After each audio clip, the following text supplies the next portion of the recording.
امام مالک نے بیان کیا ان سے نافع نے اور ان سے حضرت عبداللہ بن عمر رضی اللہ عنہ نے کہ انہوں نے اپنی بیوی آمنہ بنت غفار کو رسول اللہ صلی اللہ علیہ وسلم کے زمانے میں حالت حیض میں طلاق دے دی۔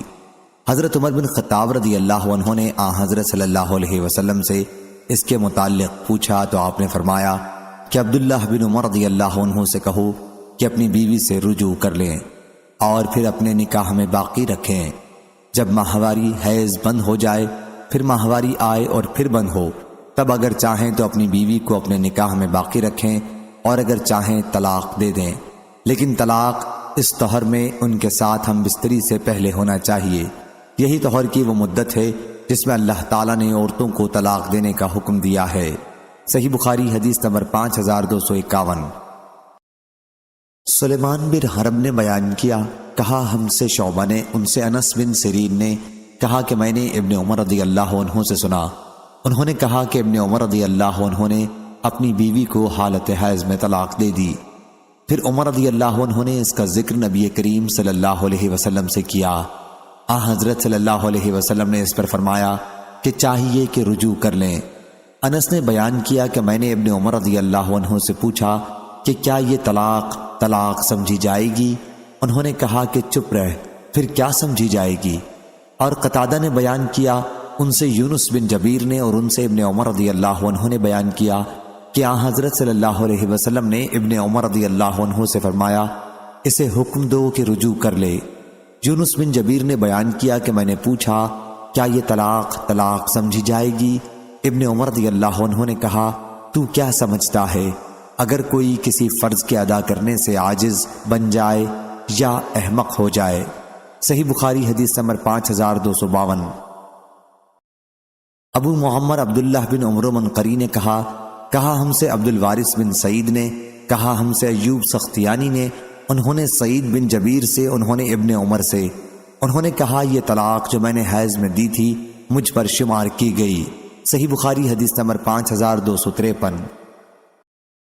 امام اوزاعی نے بیان کیا، کہا کہ میں نے زہری سے پوچھا کہ رسول اللہ صلی اللہ علیہ وسلم کی کن بیوی نے حضرت صلی اللہ علیہ وسلم سے پناہ مانگی تھی؟ انہوں نے بیان کیا کہ مجھے عروہ بن زبیر نے خبر دی اور انہیں حضرت عائشہ رضی اللہ عنہا نے کہ جو ان کی بیٹی امیمہ یا اسما جب حضور اکرم صلی اللہ علیہ وسلم کے یہاں نکاح کے بعد لائی گئیں اور حضرت صلی اللہ علیہ وسلم ان کے پاس گئے تو اس نے یہ کہہ دیا کہ میں تم سے اللہ کی پناہ مانگتی ہوں۔ حضرت صلی اللہ علیہ وسلم نے اس پر فرمایا کہ تم نے بہت بڑی چیز سے پناہ مانگی ہے، اپنے میکے چلی جاؤ۔ ابو عبداللہ حضرت امام بخاری رحمہ اللہ نے اس حدیث کو حجاج بن یوسف بن ابی منی سے، اس نے بھی اپنے دادا ابو منی عبید اللہ بن ابی زیاد سے، انہوں نے زہری سے، انہوں نے عروہ سے، انہوں نے عائشہ رضی اللہ عنہا سے روایت کیا ہے۔ صحیح بخاری حدیث نمبر 5254۔ ابو اسید رضی اللہ عنہ نے بیان کیا کہ ہم نبی کریم صلی اللہ علیہ وسلم کے ساتھ باہر نکلے اور ایک باغ میں پہنچے جس کا نام شوط تھا۔ جب ہم وہاں جا کر اور باغوں کے درمیان پہنچے تو بیٹھ گئے۔ حضرت صلی اللہ علیہ وسلم نے فرمایا کہ تم لوگ یہیں بیٹھو۔ پھر آپ باغ میں گئے، جونیاں لائی جا چکی تھیں اور انہیں کھجور کے ایک گھر میں اتارا۔ اس کا نام امیبہ بنت نعمان بن شراحیل تھا۔ ان کے ساتھ ایک دایا بھی ان کی دیکھ بھال کے لیے تھی۔ جب حضور صلی اللہ علیہ وسلم ان کے پاس گئے تو فرمایا کہ اپنے آپ کو میرے حوالے کر دے۔ اس نے کہا کیا کوئی شہزادی کسی عام آدمی کے لیے اپنے آپ کو حوالے کر سکتی ہے؟ بیان کیا کہ اس پر حضور صلی اللہ علیہ وسلم نے اپنا شفقت کا ہاتھ ان کی طرف بڑھا کر اس کے سر پر رکھا تو اس نے کہا کہ میں تم سے اللہ کی پناہ مانگتی ہوں۔ حضرت صلی اللہ علیہ وسلم نے فرمایا تم نے اسی سے پناہ مانگی جس سے پناہ مانگی جاتی ہے۔ اس کے بعد حضرت صلی اللہ علیہ وسلم باہر ہمارے پاس تشریف لائے اور فرمایا ابو اسید اسے 2 رازقیہ کپڑے پہنا کر اسے اس کے گھر پہنچاؤ۔ صحیح بخاری حدیث نمبر 5255۔ ابو اسید رضی اللہ عنہ نے کہا کہ رسول اللہ صلی اللہ علیہ وسلم نے امیمہ بنت شراحیل سے نکاح کیا تھا۔ پھر جب وہ حضرت صلی اللہ علیہ وسلم کے یہاں لائی گئی، حضرت صلی اللہ علیہ وسلم نے ان کی طرف ہاتھ بڑھایا جسے اس نے ناپسند کیا، اس لیے حضرت صلی اللہ علیہ وسلم نے ابو اسید رضی اللہ عنہ سے فرمایا کہ ان کا سامان کر دیں اور رازقیہ کے 2 کپڑے انہیں پہننے کے لیے دے دیں۔ صحیح بخاری حدیث نمبر 5256 5257۔ حجاج بن منہال نے بیان کیا، کہا ہم سے حمام بن یحییٰ نے، ان سے قتادہ نے، ان سے ابو غلاب یونس بن جبیر نے کہ میں نے ابن عمر رضی اللہ عنہ سے کہا، ایک شخص نے اپنی بیوی کو اس وقت طلاق دی جب وہ حائضہ تھی، اس کا کیا حکم؟ اس پر انہوں نے کہا، تم ابن عمر رضی اللہ عنہ کو جانتے ہو۔ ابن عمر رضی اللہ عنہ نے اپنی بیوی کو اس وقت طلاق دی تھی جب وہ حائضہ تھی۔ پھر عمر رضی اللہ عنہ نبی کریم صلی اللہ علیہ وسلم کی خدمت میں حاضر ہوئے، اس کے متعلق آپ سے پوچھا۔ حضور صلی اللہ علیہ وسلم نے انہیں حکم دیا کہ ابن عمر رضی اللہ عنہ اس وقت اپنی بیوی سے رجعت کر لیں، پھر جب وہ حیض سے پاک ہو جائیں تو اس وقت اگر ابن عمر رضی اللہ عنہ چاہیں تو انہیں طلاق دیں۔ میں نے عرض کیا، کیا اسے بھی حضرت صلی اللہ علیہ وسلم نے طلاق شمار کیا تھا؟ ابن عمر رضی اللہ عنہ نے کہا، اگر کوئی عاجز ہے اور حماقت کا ثبوت دے تو اس کا کیا علاج ہے؟ صحیح بخاری حدیث نمبر 5258۔ سہل بن سعد سعدی رضی اللہ عنہ نے خبر دی کہ عیمر اجلانی رضی اللہ عنہ عاصم بن عدی انصاری رضی اللہ عنہ کے پاس آئے اور ان سے کہا کہ اے عاصم، تمہارا کیا خیال ہے؟ اگر کوئی اپنی بیوی کے ساتھ کسی غیر کو دیکھے تو کیا اسے وہ قتل کر سکتا ہے؟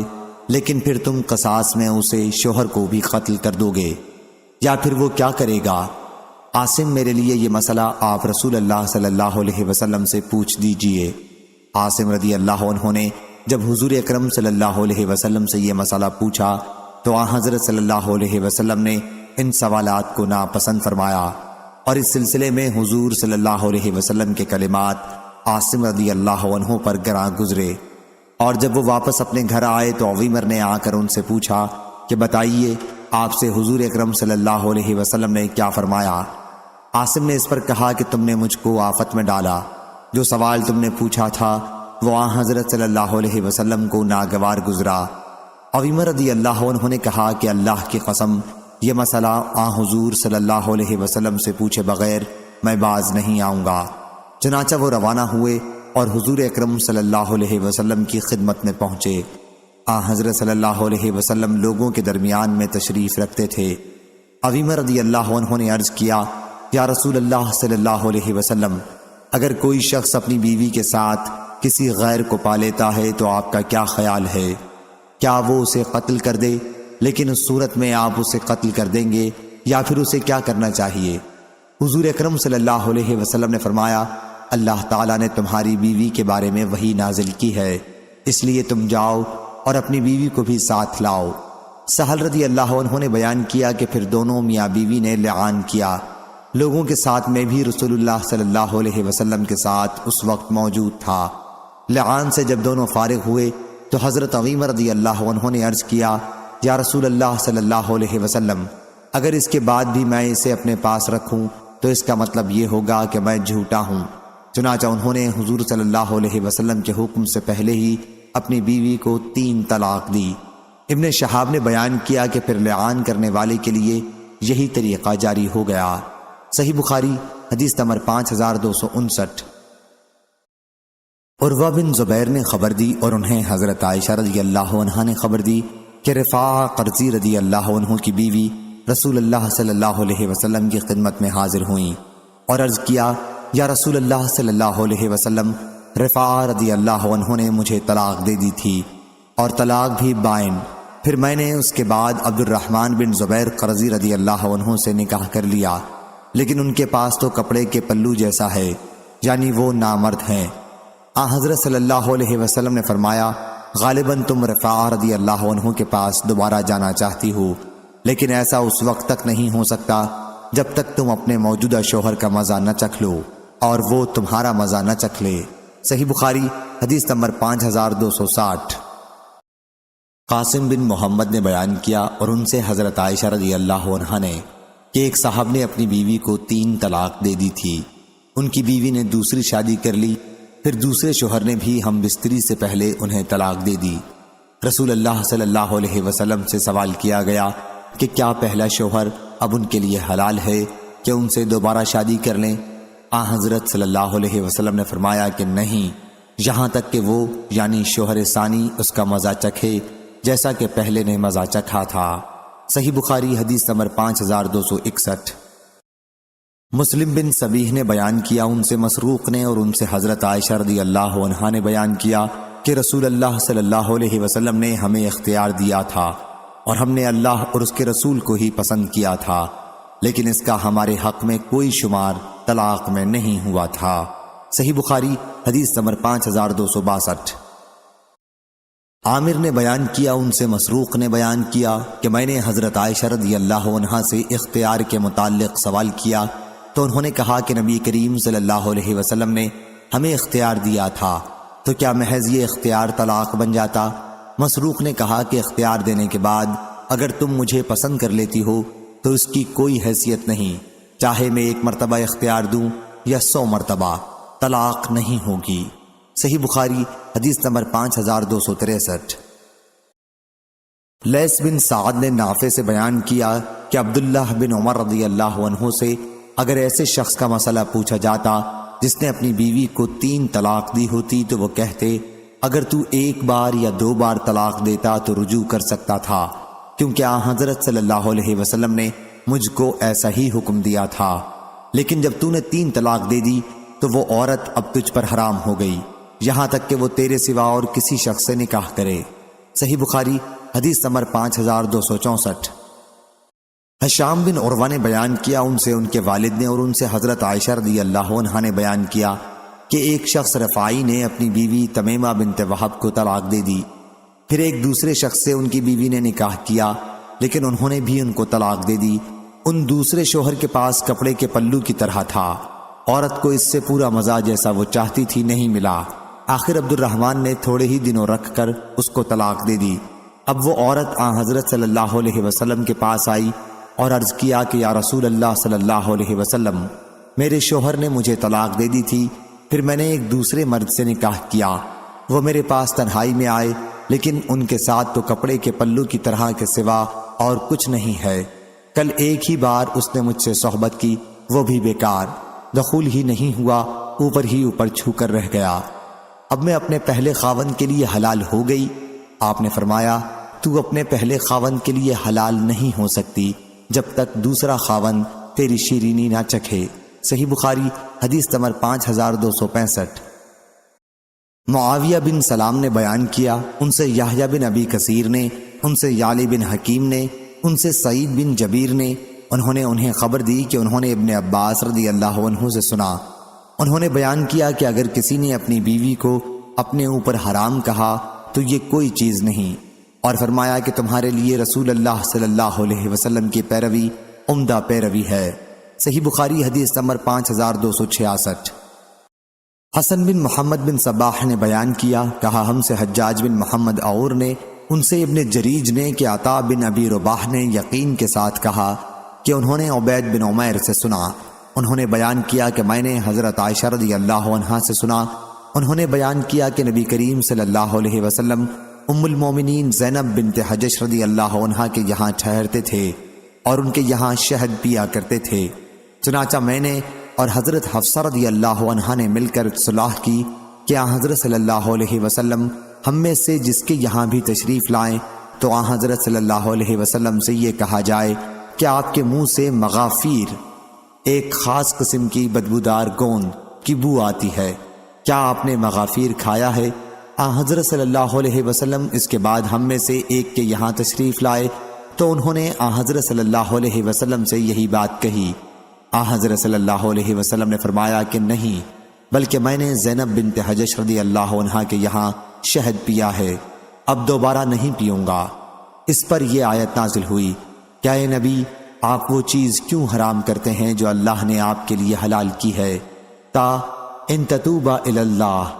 یہ حضرت عائشہ اور حضرت حفصہ رضی اللہ عنہا کی طرف خطاب ہے۔ وَإِذْ أَسَرَّ النَّبِيُّ إِلَى بَعْضِ أَزْوَاجِهِ حَدِيثًا، میں حدیث سے آپ کا یہی فرمانا مراد ہے کہ میں نے مغافیر نہیں کھایا بلکہ شہد پیا ہے۔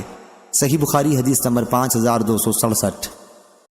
حسن بن محمد بن صباح نے بیان کیا، کہا ہم سے حجاج بن محمد عور نے، ان سے ابن جریج نے کہ عطا بن ابی رباح نے یقین کے ساتھ کہا کہ انہوں نے عبید بن عمیر سے سنا، انہوں نے بیان کیا کہ میں نے حضرت عائشہ رضی اللہ عنہا سے سنا، انہوں نے بیان کیا کہ نبی کریم صلی اللہ علیہ وسلم ام المومنین زینب بنت حجش رضی اللہ عنہا کے یہاں ٹھہرتے تھے اور ان کے یہاں شہد پیا کرتے تھے۔ چنانچہ میں نے اور حضرت حفصہ رضی اللہ عنہا نے مل کر صلاح کی کہ آن حضرت صلی اللہ علیہ وسلم ہم میں سے جس کے یہاں بھی تشریف لائیں تو آن حضرت صلی اللہ علیہ وسلم سے یہ کہا جائے کہ آپ کے منہ سے مغافیر، ایک خاص قسم کی بدبودار گوند کی بو آتی ہے، کیا آپ نے مغافیر کھایا ہے؟ آن حضرت صلی اللہ علیہ وسلم اس کے بعد ہم میں سے ایک کے یہاں تشریف لائے تو انہوں نے آن حضرت صلی اللہ علیہ وسلم سے یہی بات کہی۔ آن حضرت صلی اللہ علیہ وسلم نے فرمایا کہ نہیں، بلکہ میں نے زینب بنت حجش رضی اللہ عنہا کے یہاں شہد پیا ہے، اب دوبارہ نہیں پیوں گا۔ اس پر یہ آیت نازل ہوئی، کیا اے نبی آپ وہ چیز کیوں حرام کرتے ہیں جو اللہ نے آپ کے لیے حلال کی ہے؟ تا ان تتوبا الی اللہ، یہ حضرت عائشہ اور حضرت حفصہ رضی اللہ عنہا کی طرف خطاب ہے۔ وَإِذْ أَسَرَّ النَّبِيُّ إِلَى بَعْضِ أَزْوَاجِهِ حَدِيثًا، میں حدیث سے آپ کا یہی فرمانا مراد ہے کہ میں نے مغافیر نہیں کھایا بلکہ شہد پیا ہے۔ صحیح بخاری حدیث نمبر 5267۔ قتادہ نے بیان کیا ان سے زرارہ بن عوفہ نے اور ان سے حضرت ابو ہریرہ رضی اللہ عنہ نے کہ نبی کریم صلی اللہ علیہ وسلم نے فرمایا، اللہ تعالیٰ نے میری امت کو خیالات فاسدہ کی حد تک معاف کیا ہے جب تک کہ اس پر عمل نہ کرے یا اسے زبان سے ادا نہ کرے۔ قتادہ رحمہ اللہ نے کہا کہ اگر کسی نے اپنے دل میں طلاق دے دی تو اس کا اعتبار نہیں ہوگا جب تک زبان سے نہ کہے۔ صحیح بخاری حدیث نمبر 5269۔ ابو سلمہ بن عبد الرحمن نے خبر دی اور انہیں جابر رضی اللہ عنہ نے کہ قبیلہ اسلم کے ایک صاحب معاذ نامی مسجد میں نبی کریم صلی اللہ علیہ وسلم کی خدمت میں حاضر ہوئے اور عرض کیا کہ انہوں نے زنا کیا ہے۔ آن حضرت صلی اللہ علیہ وسلم نے ان سے منہ موڑ لیا، لیکن پھر وہ آن حضرت صلی اللہ علیہ وسلم کے سامنے آ گئے اور زنا کا اقرار کیا۔ پھر انہوں نے اپنے اوپر 4 مرتبہ شہادت دی تو آن حضرت صلی اللہ علیہ وسلم نے انہیں مخاطب کرتے ہوئے فرمایا، تم پاگل تو نہیں ہو؟ کیا واقعی تم نے زنا کیا ہے؟ انہوں نے عرض کیا کہ جی ہاں۔ پھر آپ نے پوچھا تو شادی شدہ ہے؟ اس نے کہا کہ جی ہاں ہو چکی ہے۔ پھر آن حضرت صلی اللہ علیہ وسلم نے انہیں عیدگاہ پر رجم کرنے کا حکم دیا۔ جب انہیں پتھر لگا تو وہ بھاگنے لگے، لیکن انہیں ہرہ کے پاس پکڑا گیا اور جان سے مار دیا گیا۔ صحیح بخاری حدیث نمبر 5270۔ ابو ہریرہ رضی اللہ عنہ نے بیان کیا کہ قبیلہ اسلم کا ایک شخص رسول اللہ صلی اللہ علیہ وسلم کی خدمت میں حاضر ہوا۔ آن حضرت صلی اللہ علیہ وسلم مسجد میں تشریف رکھتے تھے۔ انہوں نے آن حضرت صلی اللہ علیہ وسلم کو مخاطب کیا اور عرض کیا کہ انہوں نے زنا کر لیا ہے۔ آن حضرت صلی اللہ علیہ وسلم نے ان سے منہ موڑ لیا، لیکن وہ آدمی آن حضرت صلی اللہ علیہ وسلم کے سامنے اس رخ کی طرف مڑ گیا جدھر آپ نے چہرہ مبارک پھیر لیا تھا اور عرض کیا کہ یا رسول اللہ صلی اللہ علیہ وسلم، دوسرے یعنی خود نے زنا کیا ہے۔ آن حضرت صلی اللہ علیہ وسلم نے اس مرتبہ بھی منہ موڑ لیا، لیکن وہ پھر آن حضرت صلی اللہ علیہ وسلم کے سامنے اس رخ کی طرف آ گیا جدھر آن حضرت صلی اللہ علیہ وسلم نے منہ موڑ لیا تھا اور یہی عرض کیا۔ آن حضرت صلی اللہ علیہ وسلم نے پھر ان سے منہ موڑ لیا۔ پھر جب چوتھی مرتبہ وہ اسی طرح آن حضرت صلی اللہ علیہ وسلم کے سامنے آ گیا اور اپنے اوپر انہوں نے 4 مرتبہ زنا کی شہادت دی تو آن حضرت صلی اللہ علیہ وسلم نے ان سے دریافت فرمایا، تم پاگل تو نہیں ہو؟ انہوں نے عرض کیا کہ نہیں۔ پھر آن حضرت صلی اللہ علیہ وسلم نے صحابہ سے فرمایا کہ انہیں لے جاؤ اور سنسار کرو، کیونکہ وہ شادی شدہ تھے۔ صحیح بخاری حدیث نمبر 5271۔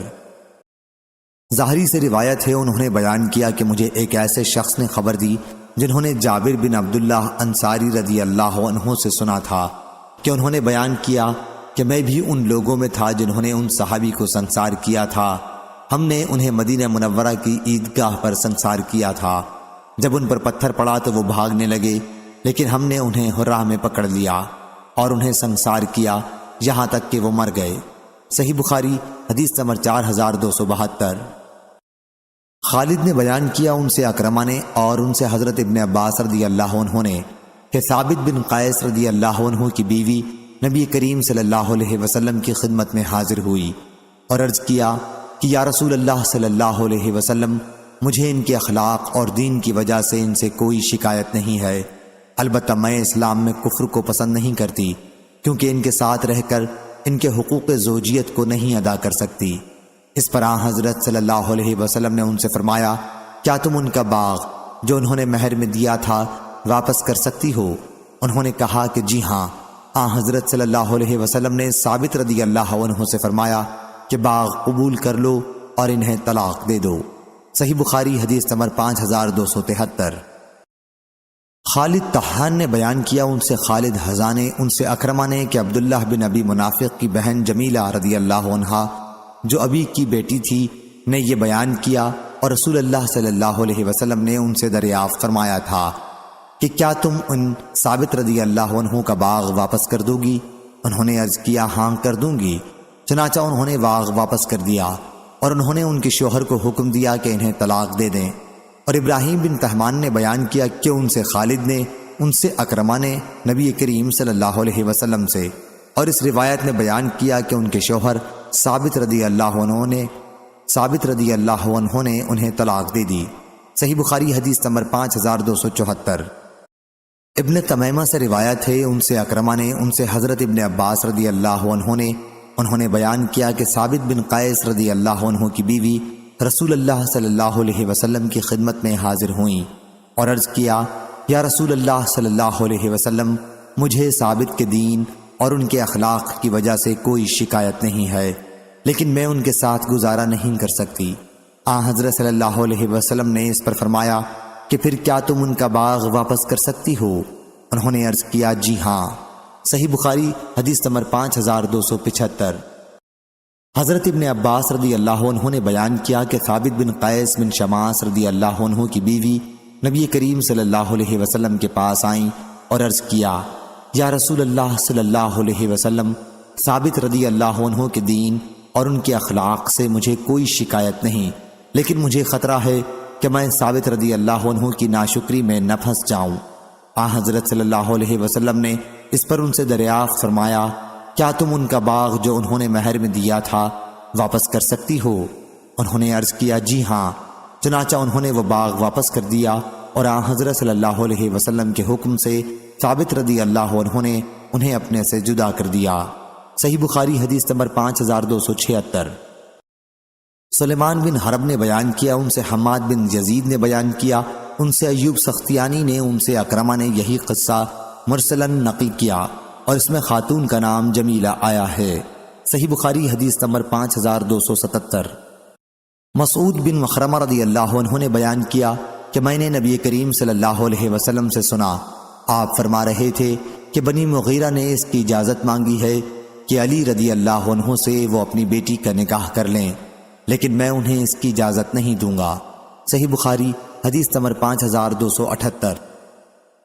اسماعیل بن عبداللہ اویسی نے بیان کیا، کہا کہ مجھ سے امام مالک نے، ان سے ربیعہ بن ابی عبد الرحمن نے، ان سے قاسم بن محمد نے، اور ان سے نبی کریم صلی اللہ علیہ وسلم کی زوجہ مطہرہ عائشہ رضی اللہ عنہا نے بیان کیا کہ بریرہ رضی اللہ عنہا سے دین کے 3 مسئلے معلوم ہو گئے۔ اول یہ کہ انہیں آزاد کیا گیا، اور پھر ان کے شوہر کے بارے میں اختیار دیا گیا کہ چاہیں ان کے نکاح میں رہیں ورنہ الگ ہو جائیں، اور رسول اللہ صلی اللہ علیہ وسلم نے انہی کے بارے میں فرمایا کہ ولا اسی سے قائم ہوتی ہے جو آزاد کرے۔ اور ایک مرتبہ حضور اکرم صلی اللہ علیہ وسلم گھر میں تشریف لائے تو ایک ہانڈی میں گوشت پکایا جا رہا تھا، پھر کھانے کے لیے حضرت صلی اللہ علیہ وسلم کے سامنے روٹی اور گھر کا سالن پیش کیا گیا۔ حضرت صلی اللہ علیہ وسلم نے فرمایا کہ میں نے تو دیکھا کہ ہانڈی میں گوشت بھی پک رہا ہے۔ عرض کیا گیا کہ جی ہاں، لیکن وہ گوشت بریرہ رضی اللہ عنہا کو صدقے میں ملا ہے، اور حضرت صلی اللہ علیہ وسلم صدقہ نہیں کھاتے۔ حضرت صلی اللہ علیہ وسلم نے فرمایا کہ وہ ان کے لیے صدقہ ہے اور ہمارے لیے بریرہ رضی اللہ عنہا کی طرف سے تحفہ ہے۔ صحیح بخاری حدیث نمبر 5279۔ حمام نے بیان کیا، ان سے قتادہ نے، ان سے اکرمہ نے، اور ان سے ابن عباس رضی اللہ عنہ نے کہ میں نے انہیں غلام دیکھا تھا۔ آپ کی مراد بریرہ رضی اللہ عنہا کے شوہر مغیث سے تھی۔ صحیح بخاری حدیث نمبر 5280۔ ابن عباس رضی اللہ عنہ نے بیان کیا کہ یہ مغیث بنی فلاں کے غلام تھے۔ آپ کا اشارہ بریرہ رضی اللہ عنہا کے شوہر کی طرف تھا۔ گویا اس وقت بھی میں انہیں دیکھ رہا ہوں کہ مدینے کی گلیوں میں وہ بریرہ رضی اللہ عنہا کے پیچھے پیچھے روتے پھر رہے ہیں۔ صحیح بخاری حدیث نمبر 5281۔ حضرت ابن عباس رضی اللہ عنہ نے بیان کیا کہ بریرہ رضی اللہ عنہا کے شوہر ایک حبشی غلام تھے، ان کا مغیث نام تھا، وہ بنی فلاں کے غلام تھے۔ جیسے وہ منظر اب بھی میری آنکھوں میں ہے کہ وہ مدینہ کی گلیوں میں بریرہ رضی اللہ عنہا کے پیچھے پیچھے پھر رہے ہیں۔ صحیح بخاری حدیث نمبر 5282۔ عبد الوہاب ثقفی نے خبر دی، کہا ہم سے خالد حذا نے، ان سے اکرمہ نے اور ان سے ابن عباس رضی اللہ عنہ نے کہ بریرہ رضی اللہ عنہا کے شوہر غلام تھے اور ان کا نام مغیث تھا۔ گویا میں اس وقت اس کو دیکھ رہا ہوں جب وہ بریرہ رضی اللہ عنہا کے پیچھے پیچھے روتے ہوئے پھر رہے تھے اور آنسوؤں سے ان کی داڑھی تر ہو رہی تھی۔ اس پر نبی کریم صلی اللہ علیہ وسلم نے عباس رضی اللہ عنہ سے فرمایا، عباس کیا تمہیں مغیث کی بریرہ سے محبت اور بریرہ کی مغیث سے نفرت پر حیرت نہیں ہوئی؟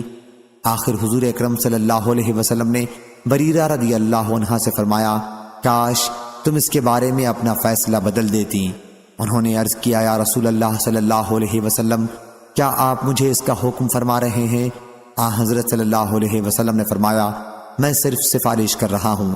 انہوں نے اس پر کہا کہ مجھے مغیث کے پاس رہنے کی خواہش نہیں ہے۔ صحیح بخاری حدیث نمبر 5283۔ شعبہ نے خبر دی، انہیں حکم نے، انہیں ابراہیم نخعی نے، انہیں اسود نے کہ عائشہ رضی اللہ عنہا نے بریرہ رضی اللہ عنہا کو خریدنے کا ارادہ کیا، لیکن ان کے مالکوں نے کہا کہ وہ اسی شرط پر انہیں بیچ سکتے ہیں کہ بریرہ رضی اللہ عنہا کا ترکہ ہم لیں اور ان کے ساتھ ولا آزادی کے بعد انہی سے قائم ہو۔ عائشہ رضی اللہ عنہا نے جب اس کا ذکر نبی کریم صلی اللہ علیہ وسلم سے کیا تو آپ نے فرمایا کہ انہیں خرید کر آزاد کر دو، ترکہ تو اسی کو ملے گا جو لونڈی غلام کو آزاد کرے، اور ولا بھی اسی کے ساتھ قائم ہو سکتی ہے جو آزاد کرے۔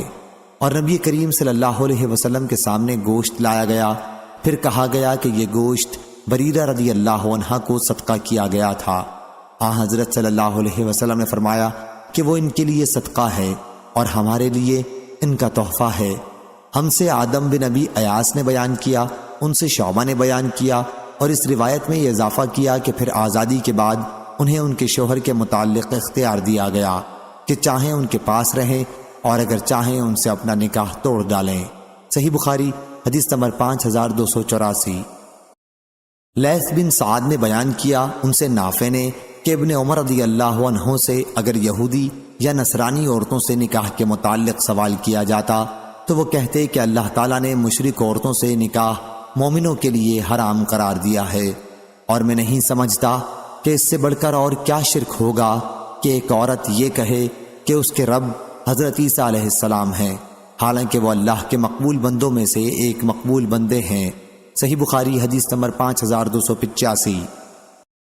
عطا خراسانی نے بیان کیا اور ان سے ابن عباس رضی اللہ عنہ نے کہ نبی کریم صلی اللہ علیہ وسلم اور مومنین کے لیے مشرکین دو طرح کے تھے، ایک تو مشرکین لڑائی کرنے والوں سے کہ حضرت صلی اللہ علیہ وسلم ان سے جنگ کرتے تھے اور وہ حضرت صلی اللہ علیہ وسلم سے جنگ کرتے تھے، دوسرے عہد و پیمان کرنے والے مشرکین کہ حضرت صلی اللہ علیہ وسلم ان سے جنگ نہیں کرتے تھے اور نہ وہ حضرت صلی اللہ علیہ وسلم سے جنگ کرتے تھے۔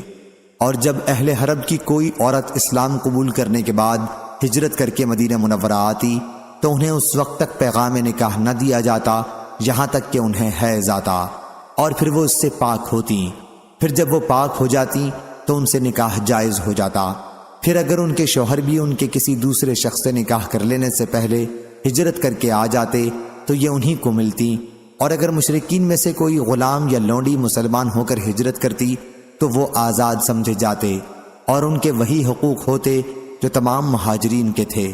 پھر عطا نے معاہد مشرکین کے سلسلے میں مجاہد کی حدیث کی طرح سے صورتحال بیان کی کہ اگر معاہد مشرکین کی کوئی غلام یا لونڈی ہجرت کر کے آ جاتی تو انہیں ان کے مالک مشرکین کو واپس نہیں کیا جاتا تھا البتہ جو ان کی قیمت ہوتی وہ واپس کر دی جاتی تھی۔ صحیح بخاری حدیث نمبر 5286۔ اور عطا نے حضرت ابن عباس رضی اللہ عنہ سے بیان کیا کہ قریبہ بنت ابی امیہ عمر بن خطاب رضی اللہ عنہ کے نکاح میں تھیں۔ پھر عمر رضی اللہ عنہ نے مشرکین سے نکاح کی مخالفت کی آیت کے بعد انہیں طلاق دے دی تو معاویہ بن ابی سفیان رضی اللہ عنہ نے ان سے نکاح کر لیا، اور ام الحکم بنت ابی سفیان عیاض بن غنم فہری کے نکاح میں تھیں۔ اس وقت اس نے انہیں طلاق دی اور وہ مدینہ ہجرت کر کے آ گئیں، اور عبداللہ بن عثمان ثقفی نے ان سے نکاح کیا۔ صحیح بخاری حدیث نمبر 5287۔ عروہ بن زبیر نے خبر دی اور ان سے نبی کریم صلی اللہ علیہ وسلم کے زوجہ مطہرہ عائشہ رضی اللہ عنہا نے بیان کیا کہ مومن عورتیں جب ہجرت کر کے نبی کریم صلی اللہ علیہ وسلم کے پاس آتی تھیں تو آن حضرت صلی اللہ علیہ وسلم انہیں آزماتے تھے بوجہ اللہ تعالیٰ کے اس ارشاد کے، کیا اے وہ لوگو جو ایمان لے آئے ہو، جب مومن عورتیں تمہارے پاس ہجرت کر کے آئیں تو انہیں آزماؤ، آخر آیت تک۔ عائشہ رضی اللہ عنہا نے بیان کیا کہ پھر ان ہجرت کرنے والی مومن عورتوں میں سے جو اس شرط کا اقرار کر لیتی جس کا ذکر اسی سورہ ممتحنہ میں ہے کہ اللہ کا کسی کو شریک نہ ٹھہراؤ گی، تو وہ آزمائش میں پوری سمجھی جاتی تھیں۔ چنانچہ جب وہ اس کا اپنی زبان سے اقرار کر لیتی تو رسول اللہ صلی اللہ علیہ وسلم ان سے فرماتے کہ اب جاؤ، میں نے تم سے عہد لے لیا ہے، ہرگز نہیں، واللہ آن حضرت صلی اللہ علیہ وسلم کے ہاتھ نے بیعت لیتے وقت کسی عورت کا ہاتھ کبھی نہیں چھوا۔ آن حضرت صلی اللہ علیہ وسلم ان سے صرف زبان سے بیعت لیتے تھے۔ واللہ آن حضرت صلی اللہ علیہ وسلم نے عورتوں سے صرف انہی چیزوں کا عہد لیا جن کا اللہ نے آپ کو حکم دیا تھا۔ بیعت لینے کے بعد آپ ان سے فرماتے کہ میں نے تم سے عہد لے لیا ہے، یا آپ صرف زبان سے کہتے کہ میں نے تم سے بیعت لے لی۔ صحیح بخاری حدیث نمبر 5288۔ اسماعیل بن ابی اویس نے بیان کیا ان سے ان کے بھائی عبد الحمید نے، ان سے سلیمان بن بلال نے، ان سے حمید طویل نے کہ انہوں نے حضرت انس بن مالک رضی اللہ عنہ سے سنا، انہوں نے بیان کیا کہ رسول اللہ صلی اللہ علیہ وسلم نے اپنی ازواج مطہرات سے اعلاق کیا تھا۔ حضرت صلی اللہ علیہ وسلم کے پاؤں میں موچ آ گئی تھی، اس لیے آپ نے اپنے بالا خانے میں 29 دن تک قیام فرمایا۔ پھر آپ وہاں سے اترے، لوگوں نے کہا کہ یا رسول اللہ صلی اللہ علیہ وسلم، آپ نے 1 مہینے کا اعلاق کیا تھا۔ حضرت صلی اللہ علیہ وسلم نے فرمایا کہ مہینہ 29 دن کا بھی ہوتا ہے۔ صحیح بخاری حدیث نمبر 5289۔ لیث بن سعد نے بیان کیا ان سے نافع نے کہ ابن عمر رضی اللہ عنہ اس اعلاء کے بارے میں جس کا ذکر اللہ تعالیٰ نے کیا ہے فرماتے تھے کہ مدت پوری ہونے کے بعد کسی کے لیے جائز نہیں سوا اس کے کہ قاعدے کے مطابق اپنی بیوی کو اپنے پاس ہی روک لے یا پھر طلاق دے، جیسا کہ اللہ تعالیٰ نے حکم دیا ہے۔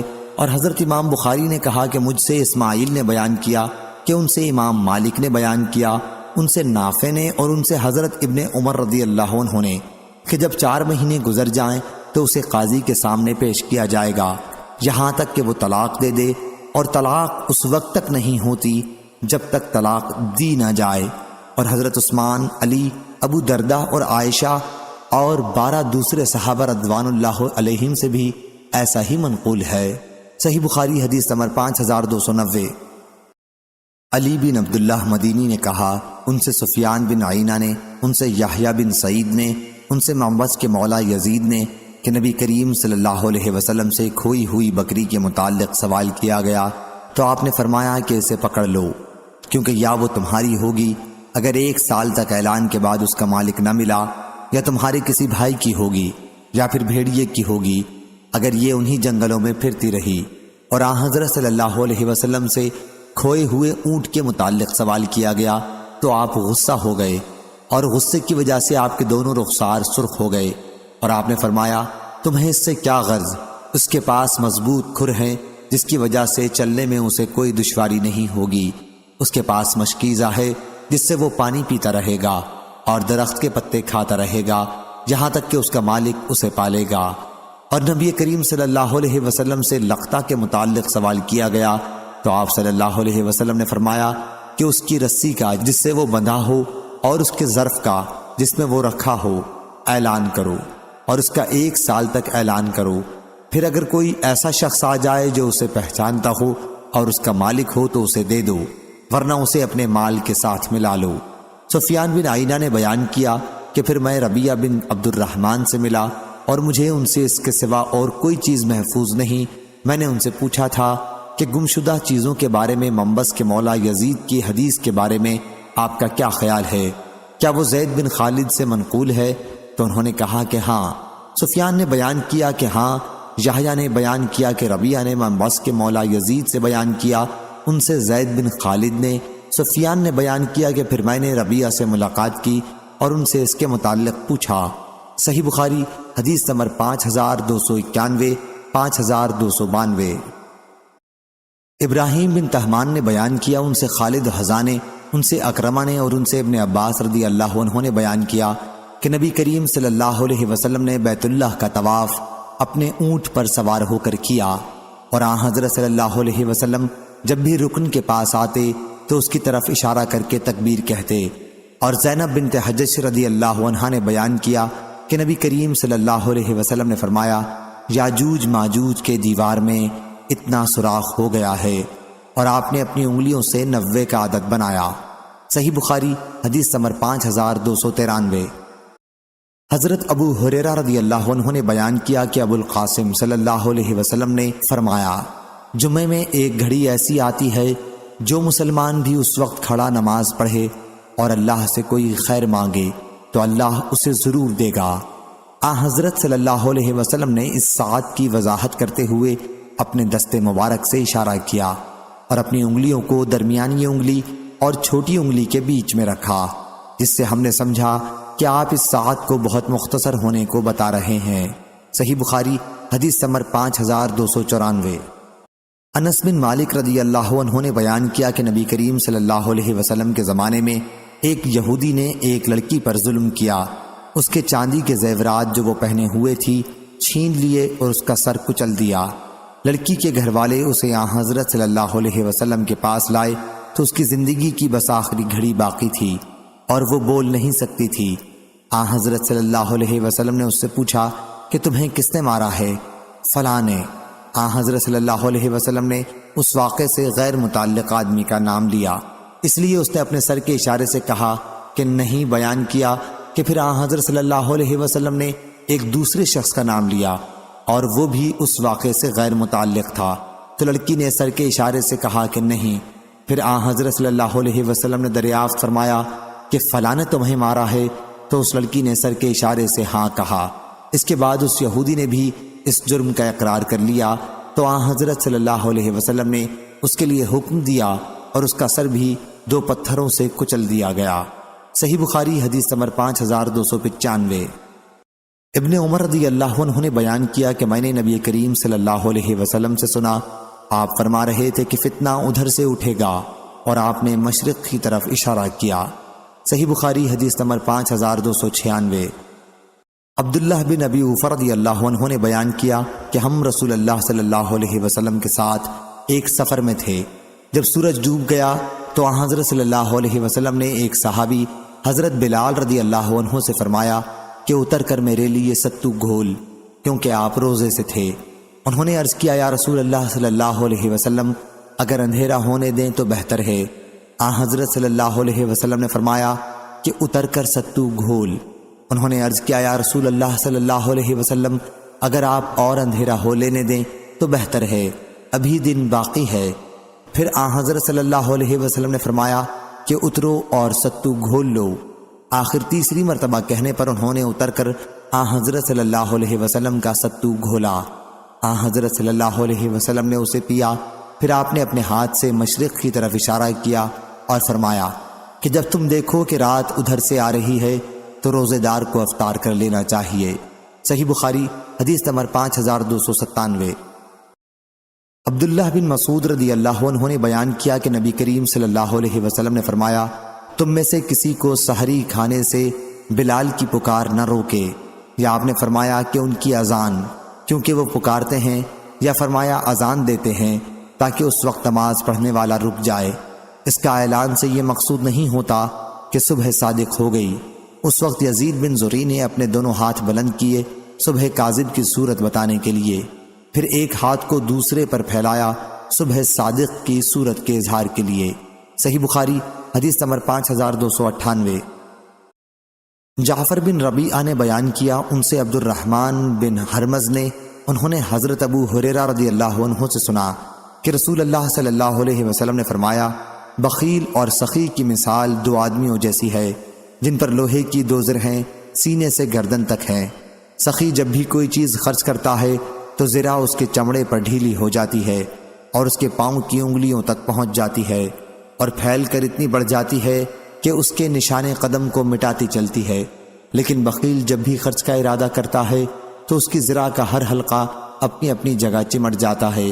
وہ اسے ڈھیلا کرنا چاہتا ہے لیکن وہ ڈھیلا نہیں ہوتا۔ اس وقت آپ نے اپنی انگلی سے اپنے حلق کی طرف اشارہ کیا۔ صحیح بخاری حدیث نمبر 5299۔ لیث بن سعد نے بیان کیا، ان سے یحییٰ بن سعید انصاری نے، اور انہوں نے انس بن مالک انصاری رضی اللہ عنہ سے سنا، بیان کیا کہ رسول اللہ صلی اللہ علیہ وسلم نے فرمایا، تمہیں بتاؤں کہ قبیلہ انصار کا سب سے بہتر گھرانہ کون سا ہے؟ صحابہ نے عرض کیا، ضرور بتائیے یا رسول اللہ صلی اللہ علیہ وسلم۔ آپ نے فرمایا کہ بنو نجار کا، اس کے بعد ان کا مرتبہ ہے جو ان سے قریب ہیں، یعنی بنو عبد اشہل کا، اس کے بعد وہ ہیں جو ان سے قریب ہیں، بنو حارث بن خزرج کا، اس کے بعد وہ ہیں جو ان سے قریب ہیں، بنو سعدہ کا۔ پھر حضرت صلی اللہ علیہ وسلم نے اپنے ہاتھ سے اشارہ کیا اور اپنی مٹھی بند کی، پھر اسے اس طرح کھولا جیسے کوئی اپنے ہاتھ کی چیز کو پھینکتا ہے، پھر فرمایا کہ انصار کے ہر گھرانے میں خیر ہے۔ صحیح بخاری حدیث نمبر 5300۔